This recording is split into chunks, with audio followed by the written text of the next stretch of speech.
Hi කොහොමද ඔයාලට අපේ රෙසිපීස් channel එකට අදත් ඔයාලව ගොඩක් ආදරයෙන් පිළිගන්නවා. අද මම ඔයාලට අරගෙන ආවේ කැරට් බෝන්චි එකට දාලා හදාගන්න පුළුවන් වෙනස්ම රෙසිපි එකක්. ඉතින් මේ විදියට හැදුවම මේක හරිම රසයි වගේම අපිට හරිම ලේසියෙන් හදාගන්න පුළුවන්. එහෙනම් අපි බලමු මේ රෙසිපි එක හදාගන්න අපිට අවශ්‍ය කරන්නේ මොනවද කියලා. මුලින්ම මම පොඩියට කපාගත්ත සුදු ලුණු ගිරි දෙකක් අරන් තියෙනවා. කාරපිංචා, පොඩියට කපාගත්ත බීලුණු ගෙඩිය, පොඩියට කපාගත්ත කැරට් අල දෙක, බෝන්චි ග්‍රෑම් 100ක් විතර මේ වගේ පොඩියට කපලා අරන් තියෙනවා. ඒ වගේම පොල් ටිකක් ගාලා අරගෙන තියෙනවා. මුලින්ම මම භාජනයක් ලිපේ තියලා තෙල් ටිකක් එකතු කරගන්නවා. තෙල් ටික රත් වුණාට පස්සේ අබ තේ හැඳි භාගයක්, උළුහාල් තේ හැඳි කාලක් විතර එකතු කරගන්නවා.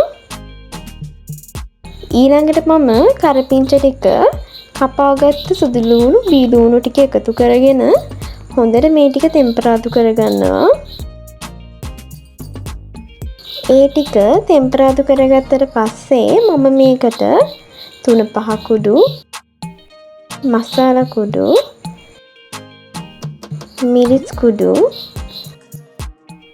කහ කුඩු එකතු කරගන්නවා. එකතු කරගෙන ආපහු මේ ටික හොඳට කලවම් කරගන්නවා.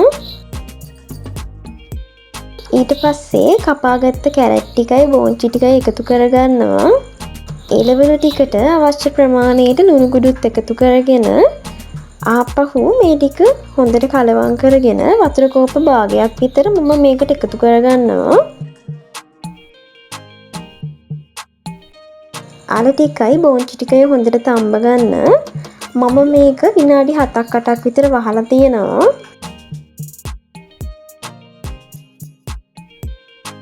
අල ටිකයි කැරට් ටිකයි හොඳට තැම්බිලා වතුර ටික ඔක්කොම හිඳුනට පස්සේ පොල් ටික එකතු කරගන්නවා. පොල් එකතු කරගත්තට පස්සේ මේක මාරම රසයි. මේක තව ටිකක් රස කරගන්න ගම්මිරිස් කුඩු ටිකකුත් මම මේ වෙලාවේ එකතු කරගන්නවා.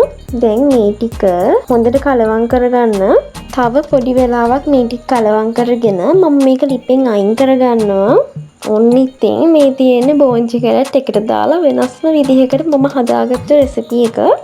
පොල් දාලා ගත්තට පස්සේ මේක හරිම සුවඳයි වගේම හරිම රසයි.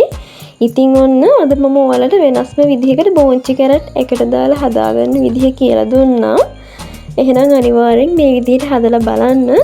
හැදුවට පස්සේ කොහොමද කියලා කමෙන්ට් එකක් දාන්න.